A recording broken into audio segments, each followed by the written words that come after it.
নমস্কার। Crime press বেঙ্গলের এক বিশেষ সাক্ষাৎকার আজ আমরা করছি আরামবাগ থেকে।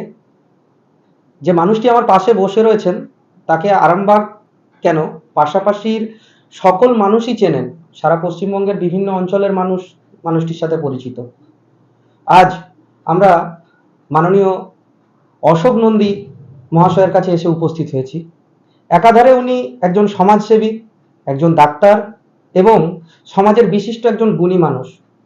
এবং আমরা বিশেষ কিছু সাংস্কৃতিক মঞ্চে ওনাকে পেয়েছি, যার থেকে আমরা দেখেছি বিভিন্ন সাংস্কৃতিক অনুষ্ঠান এবং বিভিন্ন সাংস্কৃতিক অনুষ্ঠানকে কিভাবে পরিচালনা করা যায়। সাংস্কৃতিক মনস্ক মানুষ, একাধিক ডাক্তার এবং অন্যদিকে একজন বিশিষ্ট একজন সমাজসেবী। আজ আমরা ক্রাইম প্রেস বেঙ্গলের তরফ থেকে ওনার কাছে এসেছি এটি বিশেষ সাক্ষাৎকারের জন্য। স্যারের কাছ থেকে শুনে নেব, বর্তমানে আজ ধরুন এখন যে গরমকাল, এই গরমকালে স্বাস্থ্য সচেতন বার্তা হিসাবে আপনি কি ধরনের বার্তা দেবেন সাধারণ মানুষের কাছে? প্রথম কথা আগে জানতে হবে যে দেখুন, গরমকাল দু ধরনের হয়। এখন যখন তীব্র গরম ছিল আমরা যখন ফেস করেছি, তার মানে গ্রীষ্মকালে কি হয়, হিটের মাত্রা, টেম্পারেচারের মাত্রাটা অনেক বেশি হয়।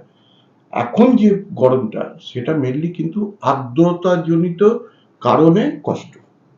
তাহলে আর্দ্রতা যদি হয়, দেখবেন আমাদের শরীর থেকে গ্রীষ্মকালে যা ঘাম হয় তার থেকে এখন বেশি ঘাম হয়। তাহলে আমাদের শরীরে কি কি প্রবলেম হতে পারে, জলের ঘাটতি হতে পারে এবং সোডিয়াম পটাশিয়ামের লস এতটাই ঘামের মাধ্যমে হয়, তা ক্ষেত্রে আমাদের মাথা ঝিমঝিম করে শুরু হওয়া থেকে শুরু করে অজ্ঞান হওয়া, বমি, অ্যাসিডিটির চান্স এই ওয়েদারে অনেক বেড়ে যায়।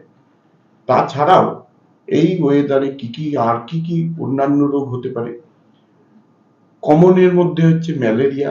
এই সময় গরমে অনেক সময় মশারি ব্যবহার করে না শোয়। ডেঙ্গু তো আছেই, ডেঙ্গুর সিজন এই সময়ই শুরু হয় যখন একটু একটু করে বৃষ্টি পড়ে, আর সেই বৃষ্টিটা জলটা কোথাও একটা জমে থাকে, তার জন্য হতে পারে। জলবাহিত রোগ, কলেরা, জন্ডিস ইত্যাদির সংখ্যা অনেক বেড়ে যায়। এবং এই সময় ঠান্ডা লাগা, ভাইরাস জনিত কারণে ঠান্ডা লাগা, এইটা বেড়ে যায়। সাপের উৎপাত দেখবেন শুরু হয়েছে এই গরমের জন্য। যখন একটু একটু বৃষ্টি হবে, গর্তগুলো যখন বুজে যাওয়ার চেষ্টা করে, তখন ওই সাপ বেরিয়ে কিন্তু সাপের কামড়ের সংখ্যা অনেক বেড়ে যায়। আর একটা, এইগুলো তো সাধারণ মানুষ সব কটা রোগের কথাই জানেন, কিন্তু গত ৩-৪ বছর ধরে একটা রোগ আমরা খুব বেশি পরিমাণে পাচ্ছি। জ্বর হচ্ছে, সব নেগেটিভ, জ্বর ছাড়ছে না। সেই ক্ষেত্রে একটা বিশেষ পোকা থাকে, সেই পোকার কামড়ে স্ক্রাব টাইফাস বলে একটা রোগ হয়। একটা ছোট্ট পোকার কামড়ে সেইটা হয়। তাতে শরীরে খুঁজলে বগলের তলায় বা যেখানে যেখানে ওই খাঁজ আছে সেখানে বা পিঠেতে আমরা এস্টার জাতীয়, মানে বিড়ির ছ্যাঁকা বা সিগারেটের ছাঁকা লেগে গেলে যেরকম দাগ হয়, ওরকম একটা দাগ দেখতে পাই। দেখতে পেলে আমরা সেটাকে স্কাব টাইপাস বলে চিহ্নিত করি এবং তার জন্য সুসুগামসি বলে একটা ব্যাকটেরিয়া তার জন্য এই রোগটা সৃষ্টি করে। তার জন্য অনেক অ্যান্টিবায়োটিক আছে। সবচেয়ে ভালো কাজ হয় যে আপনার ডক্সিসাইক্লিনে, খুব কম দাম ডক্সিসাইক্লিনে, মারাত্মক ম্যাজিকের মতন কাজ হয়। কিন্তু এই রোগটা ডিটেকশন ধরতে গিয়ে দেরি হলে, মানে নির্ণয় করতে গিয়ে দেরি হলে, সেখান থেকে কিন্তু মেনিনজাইটিস আরো খুব ক্রিটিক্যাল কন্ডিশনে চলে যায়। সেখানে কিন্তু এই রোগের প্রাদুর্ভাব এই বর্ষাকালে খুব বাড়ে। সেটা আমরা অনেকেই উপেক্ষা করি বা মাথা থেকে বেরিয়ে যায়। আমরা শুধুই ভাবি যে বর্ষাকাল মানে টাইফয়েড, বর্ষাকাল মানে ম্যালেরিয়া, বর্ষাকাল মানে ডেঙ্গু। তার বাইরেও এই স্কাব টাইফাসটাকে আমি যথেষ্ট গুরুত্ব দেবো। বর্ষায় শিশু এবং বয়স্ক, বিশেষ করে এই দুজনদের জন্য কি বলবেন যে কিভাবে থাকা উচিত, কিভাবে মেনটেন করা উচিত? প্রথমেই হচ্ছে পর্যাপ্ত পরিমাণে পানীয় পদার্থ, জল, ডাবের জল। যদি তার কিডনি বা হার্টের অসুখ না থাকে, যদি হার্ট ফেলিওর থাকে, তাদের ক্ষেত্রে নিয়মিত পরিমিত জল খেতে হয়। কতটা জল খেতে হয় হার্ট ফেলিওর বা কিডনি ফেলিওরে, সেটা ডিপেন্ড করে কোন পর্যায়ে তাদের হার্ট ফেলিওর বা কিডনি ফেলিওরটা আছে।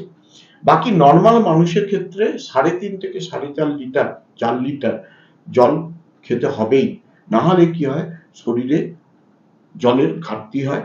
বাচ্চাদের ক্ষেত্রে একই মনে রাখতে হবে, তারা তার মুখে বলতে পারে না যে আমি জল খাবো বা ইয়ে করব, আমার কষ্ট হচ্ছে।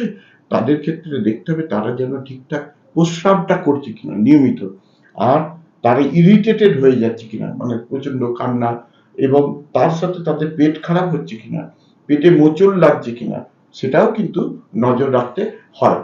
আর বর্ষাকালে যেটা মাথায় রাখতে হবে, বাইরের খাবার খাওয়া চলবে না, কারণ জলবাহিত রোগ থেকে হালকা সুতির জামা কাপড় পরাটাই বাচ্চাদের পক্ষে এবং বয়স্কদের জন্য ভালো।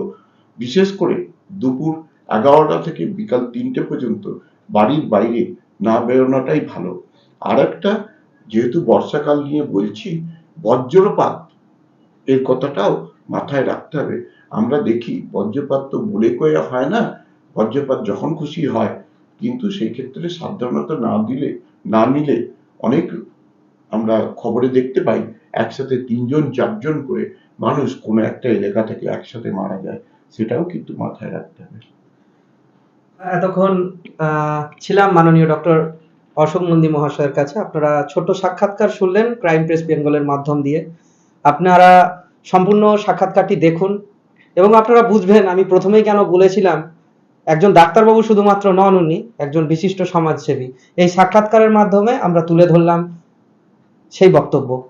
অসংখ্য ধন্যবাদ দর্শকদের এবং ডাক্তারবাবু অশোক নন্দী মহাশয়কেও। অশেষ ধন্যবাদ।